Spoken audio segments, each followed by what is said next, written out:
السلام علیکم ورحمۃ اللہ وبرکاتہ۔ میں اقبال رشیدی آپ کی خدمت میں لے کر آیا ہوں کہ ایسا پروگرام جس کو دیکھ کر آپ کے دل بھی باغ باغ ہو جائیں گے اور اہل اہتمام مزید ایسے پروگرام اور بچوں کو ایسے تیار کرنے میں مجھے لگتا ہے کہ مزید کوشش کریں گے۔ بات کر رہا ہوں میں مکتب محلہ ترسانگیاں کھنیتر، متعلقہ استاد ہیں ان کے قاری عبد المنان، اور یہ مکتب زیر نگرانی مدرسہ مفتاح العلوم کوٹ کھنیتر۔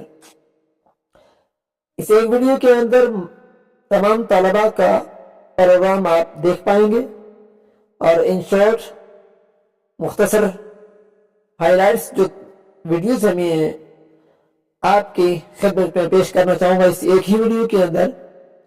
آپ ضرور سے دیکھیے، اپنے بچوں کو اگر آپ کے بچے مکاتب میں نہیں جاتے ہیں تو بھیجنے کی کوشش کیجیے، استاد کی حوصلہ افزائی کیجیے۔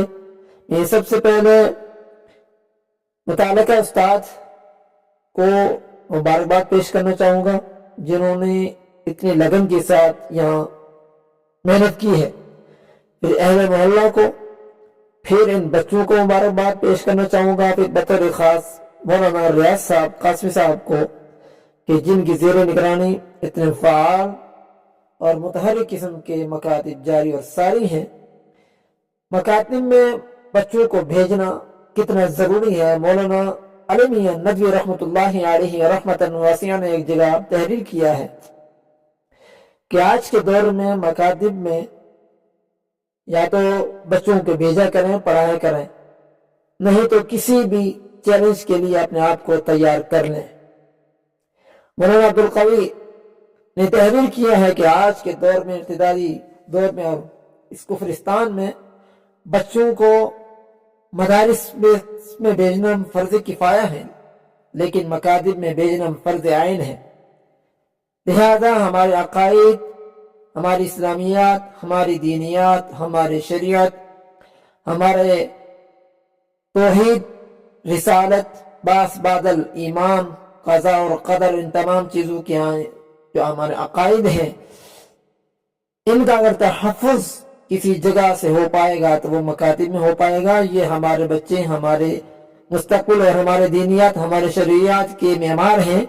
اگر ان کی تعمیر اگر انہیں صحیح طریقے سے نہیں سکھایا گا تو مجھے لگتا ہے کہ آئندہ آنے والا وقت ہمارے لیے سنگین ترین ثابت ہو سکتا ہے۔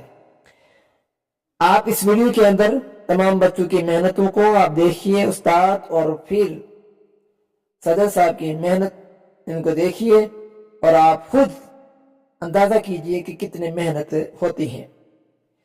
یہ پروگرام شروع ہوتا ہے قرآن کریم کی تلاوت سے، پھر تمہیدی بات ہوتی ہے قاری عبد المنان صاحب کی، پھر اس کے بعد نعت شریف سے ہوتے ہوئے مولانا استاد صاحب کی بات پر اس کا اختتام ہوتا ہے، لیکن بڑے خوبصورت انداز میں اس کا اختتام ہوا اور ماشاءاللہ تبارک الرحمن، اللہ جزائے خیر دے استاد محترم قاری عبد المنان صاحب کو اور پھر صدر صاحب کو، اللہ اس کا نعم البدل نصیب فرمائے۔ اور تمام مدارس کو اس طریقے سے مکاتب کے اندر کوشش کرنی چاہیے، بچوں کو فعال اور بچوں کے اندر کانفیڈنس اور بچوں کے اندر حوصلہ اور ہمت بڑھانے کے لیے قدم اٹھانا چاہیے۔ دیکھیے اس ویڈیو کے اندر تمام تفصیلات۔ پروگرام صرف ایک پروگرام نہیں بلکہ مدرسہ مفتاح العلوم کوٹ کھنیتر کی زیر نگرانی جتنے بھی مکاتب چل رہے ہیں، یہ اس بات کا ثبوت ہے کہ ہمارے مکاتب کے اندر بچے کس قدر محنت اور لگن کے ساتھ دینی تعلیم حاصل کر رہے ہیں۔ اس عظیم کام کے پیچھے ہمارے ناظم مدرسہ اور ناظم مکاتب، ہمارے روح رواں محترم و مکرم مولانا ریاض احمد صاحب قاسمی دعوت برکاتہم کا بڑا ہاتھ ہے۔ انہوں نے اپنے اخلاص و محنت سے علاقے میں دینی تعلیم کے فروغ کے لیے علاقے کے اندر بے شمار خدمات انجام دی ہیں۔ آپ کے گراں قدر کوششوں سے آج گاؤں کھنیتر علم اور روشنی سے منور ہو رہا ہے اور مدارس اور ان مکاتب کے ذریعے انشاءاللہ مزید منور کیا جائے گا۔ تو آئیے اب بلا کسی مزید تاخیر کے آج کی اس پرنور اور بابرکت پروگرام کا آغاز کرتے ہیں۔ یہ وہ لمحہ ہے جس کا ہم سب کافی وقت سے بے تابی سے انتظار کر رہے ہیں، اور اس کے آغاز کے لیے اس سے بہتر کوئی اور طریقہ نہیں ہو سکتا کہ ہم اللہ کے مقدس کلام کی تلاوت سے اس محفل کو سرفراز کریں۔ محفل کی ابتدا ہے قرآن مجید سے، محفل کی ابتدا ہے قرآن مجید سے، رحمت کے پھول برسیں گے ذکر سعید سے۔ قرآن کی تلاوت سے آغاز ہو محفل کا، قرآن کی تلاوت سے آغاز ہو محفل کا، اس نور سے پا جائیں ہم راستہ منزل کا۔ تمام تعریفیں اس رب کریم کے لیے جس نے ہمیں انسان بنایا اور مسلمان بنایا، اور سب سے بڑھ کر ہمیں قرآن کریم جیسی عظیم نعمت نصیب فرمائی۔ قرآن کریم صرف ایک کتاب نہیں بلکہ زندگی گزارنے کا مکمل نظام ہے، جو ہمیں سیدھا راستہ دکھاتا ہے اور اچھے اور برے کی تمیز سکھاتا ہے۔ کسی شاعر نے کیا خوب کہا ہے، وہ معزز تھے زمانے میں مسلمان ہو کر، وہ معزز تھے زمانے میں مسلمان ہو کر، ہم خار ہوئے تاریخ قرآن ہو کر۔ قرآن کی تلاوت ہے مومن کی پہچان، ہر دل کی ضیا ہے، ہر جا کی ہے جانان۔ قرآن صرف عربی زبان کے الفاظ نہیں بلکہ ہر آیت پر، ہر لفظ میں اللہ کا پیغام ہے۔ یہ وہ کتاب ہے جو دلوں کو پاک صاف کرتی ہے، زندگی کو نکھارتی ہے اور انسان کو جنت کی طرف لے جاتی ہے۔ حضرات، آغاز محفل لوح قلم اللہ رب العزت کے مقدس ترین نام سے، جو لفظوں کا خالق، حرفوں کا مالک، تحریروں کا پروردگار ہے، بے ستون آسمانوں کا معمار ہے، خاک پر رنگ و نور اور خوشبو کا تابندہ ظہور ہے۔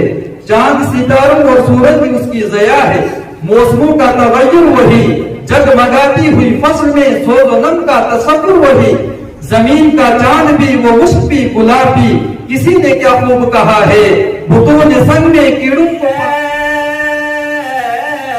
میرے آقا نے ہاتھوں سے، اور جس جس کو پلائی ہے میرے آقا نے ہاتھوں سے، وہ بھول گیا رستہ ہر ایک میں خانے کا۔ کوئی قطب، کوئی افضل آپ کے قدموں کا مقابلہ نہیں کر سکتا، کوئی اس کی گرد کو بھی نہیں پہنچ سکتا، اس لیے جو تیرا صحابی بنا وہ بھی کائنات میں بند ہوگا۔ ہمارا نبی نبیوں کا نبی، اللہ تعالیٰ نے اور انبیاء بھی دنیا میں بھیجے، کوئی نبی بستی کے لیے، کوئی شہر کے لیے، کوئی قوم کے لیے، کوئی علاقے کے لیے، کوئی ایک ملک کے لیے، لیکن ہمارے پیغمبر صلی اللہ علیہ وسلم کو دیکھو، ہمارا نبی آسمانوں کا نبی، زمینوں کا نبی۔ سبحان اللہ والحمد للہ ولا الہ الا اللہ واللہ اکبر ولا حول ولا قوت الا باللہ العلی العظیم۔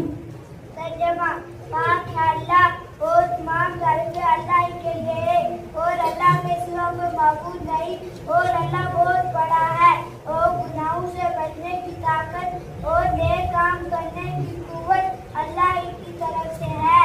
لَكَ الْحَمْدُ وَلَكَ الشُّكْرُ، جب کھانے سے فارغ ہو جائے یہ دعا پڑھے، الحمدللہ الذی اطعمنا وسقانا وجعلنا من المسلمین۔ دعوت میں کھانا کھانے کی دعا، اللہم اطعم من اطعمنی واسقی من سقانی، جب دودھ یا چائے پی چکے تو یہ دعا پڑھے، اللہم بارک لنا فیہ وزدنا من۔ مسلم شریف کی روایت ہے کہ رسول اللہ صلی اللہ علیہ وسلم نے ارشاد فرمایا، اے لوگوں اللہ سے توبہ کرو، اس لیے کہ میں ہر دن میں 100 مرتبہ اللہ سے توبہ کرتا ہوں۔ سوچنے کا مقام ہے کہ رسول اللہ صلی اللہ علیہ وسلم تو گناہوں سے معصوم ہونے کے باوجود ایک دن میں 100 مرتبہ توبہ و استغفار کریں، اور ہم جیسے گنہگار خطاؤں میں غلط معصیت میں ڈوبے ہوئے توبہ کی بات نہ سوچیں، جبکہ توبہ کا دروازہ کھلا ہوا ہے۔ اللہ کی رحمت و مغفرت ہمارا انتظار کر رہی ہے، مگر ہم ہی